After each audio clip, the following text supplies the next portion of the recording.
Escaneamos o QR e xa nos aparece en gaitas primitivas Mashak, que é unha gaita da India. Temos audio, vídeo en gallego, español, inglés.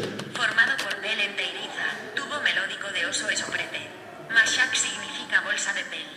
Tradicionalmente foi empregado polos pastores beduinos. Por los pastores beduinos, a Mashak da India. E se nos vamos ao vídeo para ver como sona, directamente, vamos aquí e xa temos o que é.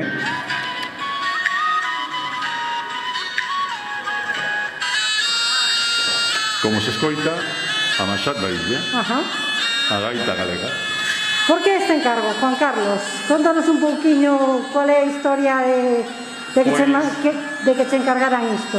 Pois, bueno, eu no estado de alarma viñen a unha aldea de aquí de San Xoán de Río, do Concello, e contoume o Chemi que querían facer unha exposición de gaitas. Coñecín a Xosé Lois Foxo e comentoume se éramos capaces en unha semana de digitalizar todas as gaitas de diferentes procedencias de distintos países.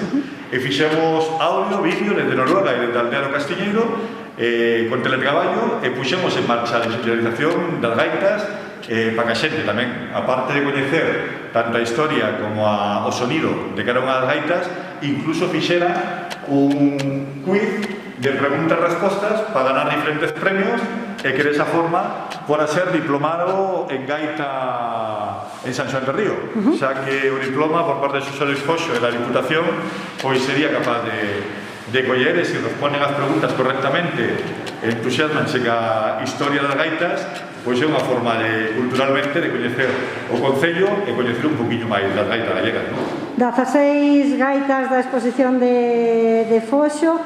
Pensas que vai vir que vades a atraer a moita xente a esta exposición? Como está prevista que expectativas tedes? Pois eu creo que de menos a máis, pero estou convencido que en 2 meses, no momento que a xente, os primeiros visitantes cheguen e se acompañen con un evento, como comentou Xosé Luis Foxo, o día 2 de agosto, pois o boca a boca de unha exposición moi sinxela, moi reducida, pero con moita riqueza cultural, seguro que vai ter unha afluencia durante os 2 meses que vai permitir que no Concello haxa máis de 1000 visitas, que é xa duplicar prácticamente a población do que serían as 56 aldeas. Por tanto, seguro que o van conseguir, non?